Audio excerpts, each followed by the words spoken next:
you knew what you had in the room with you when Olene was speaking and talking. She was brilliant at setting a vision for the state of Utah. She was deeply concerned about the citizens of the state and what their future and their children's future would be. So she planned forward. Yeah, let's talk more about that. Her vision and some of the things she did while she was our governor. Let's name off a few of those things. Let's go ahead and start with you, Amanda, because she really did a lot that you can look at today and say, wow, she was looking toward another day when she was doing this. Yeah, and maybe I'll open that with, you know, she shares that when she was elected into the state legislature, she asked Governor Bangerter at the time, or he wasn't governor at the time, but what she should do when she got elected. And the first thing he told her was to learn the budget, and that she would be effective if she knew the budget. So when you look at that knowledge that she gained, some of those legacy items that came out were the Rainy Day Fund, which has served the state very well, and we have, you know, a AAA bond rating. She started in office when I was with her looking at tax reform. Look at what we're doing today. I mean, that's monumental. Very similar conversation, right? Right. She was big about a balanced budget. She was big about affordability with health care and with housing. There's probably many more that you could speak to. One thing I'm interested to hear from you, Nina, is what did you see in your mother from her being a mother to you and how she then carried that over into the political arena? You know, one thing that has really struck me as I travel around, I'm kind of in the political realm behind the scenes a little bit, and I have countless people come up to me and just say, you don't know what an impact your mother had on me, just because she was a listener. So somebody would approach her with a problem and she would genuinely listen to them and then try to help them solve that problem. And I think just truly caring about people was what made her so effective.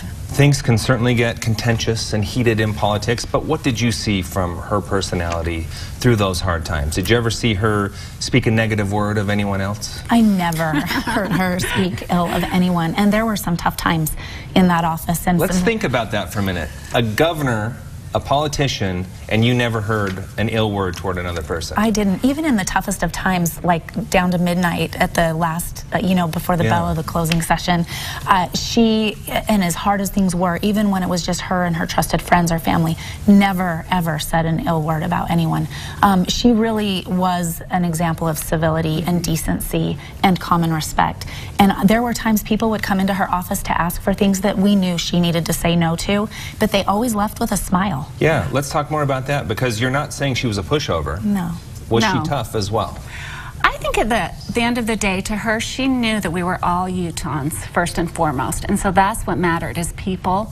And there was always ground room to work and to negotiate and come together, and that was her style, and that's what she did, is she brought people together to solve really tough problems, as Amanda has said. So I already mentioned the fact that she's Utah's first and only female governor, so, you know, tearing down that glass ceiling. Let's talk about her legacy and what she meant to other women getting involved in politics. What type of an example did she set to both of you who have also been involved in politics?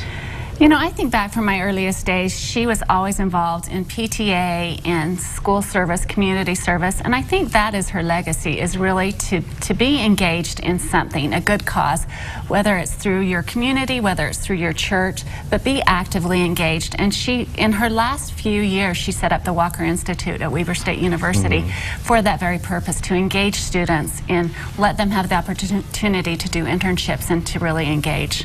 Your thoughts on that? So I met Governor Walker when I was in my mid-20s, and I'm really grateful that it was that early in my life and career that I had the exposure to her and some of her philosophies.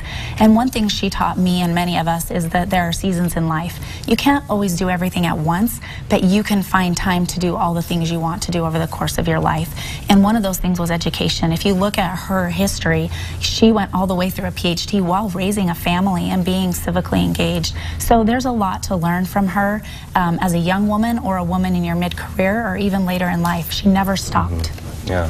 All right. So many things we could sit here and talk about with Governor Walker, but unfortunately we have run out of time. Appreciate your time and your insight that you have shared with us today, and happy Women's History Month to the two of you as well. Thank you.